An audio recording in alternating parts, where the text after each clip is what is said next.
FoxHeart, The Boy in the Mist. Chapter 1. The Story Artist. In a quiet village wrapped in woods and whispers, 8-year-old Velow lived in fear, of shadows, of people, and especially of his own voice. But when he wore his mother's handmade fox coat, fur warm, ears alert, tail swaying, he felt braver, even magical. And he was. Each night, he drew stories in the dirt with a stick, and they moved. Lived. Spoke. Velow didn't know yet, but he was a story artist. One who brought stories to life.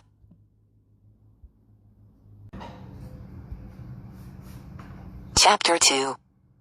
Error Swap.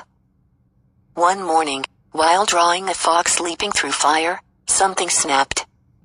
The story came alive, but not as he'd drawn it. It was twisted, angry. The real Velow flickered, his fox powers swapping places with the version inside the story. Now, part of him was trapped in the world he'd drawn. And something else had slipped into his shoes.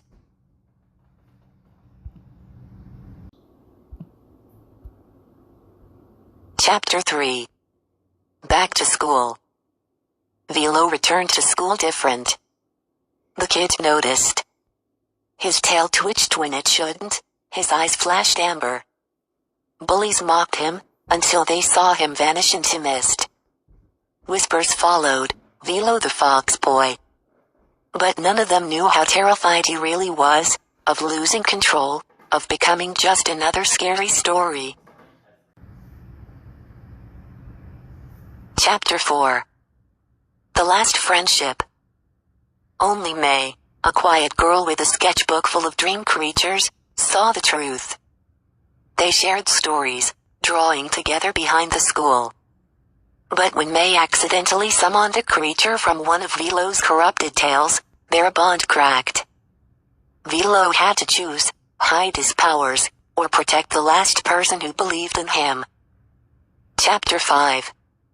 Studying Plan. With May's help, Velow studied his powers, fox fire, store weaving, illusion steps. Each came with pain. Drawing cost him energy. Speaking tales aged his voice. They made a plan, fix the swap, return the corrupted part of him, and close the tier between worlds. But they had to hurry. The mist was spreading. Chapter 6. Stress Corruption. Fear grew. At home, mirrors cracked when Velow walked by. His dreams bled ink. May stopped coming to school. Velow's fox coat darkened.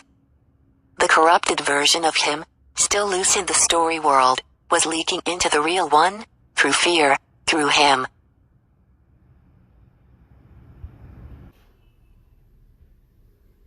Chapter 7. The Incoming Fear.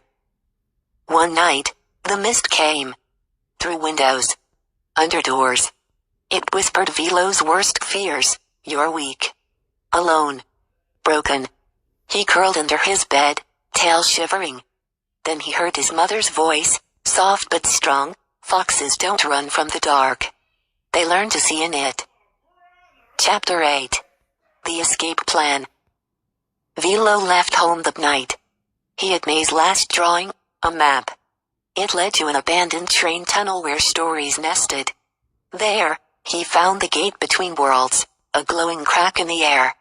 He had one chance to cross into his own story and set things right. Chapter 9. Unknown Factory. Beyond the crack was a factory of fear, built by the corrupted Velow. Machines fed on nightmares. Old stories twisted ran its engines. At the center, May, asleep in glass, her dream creatures bound in chains. Velow knew what he had to do, rewrite the story. But could he? Chapter 10. Souls in the Mist.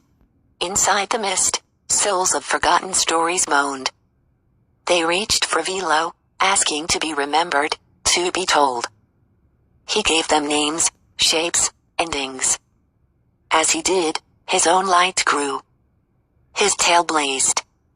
The mist shrieked. The factory trembled. The corrupted Velow appeared, ready to erase him. Chapter 11. The Awakening. They clashed in silence, one born of fear, one born of hope. Velow drew not with chalk but with light. Every kind word he had ever heard. Every time he had been brave. They wove together. At last, he whispered the story's end, the fox returns to the forest, whole again. The corrupted Velow faded into light. Chapter 12. The Refusing. He could stay in the story world. Rule it. Be powerful. But Velow refused.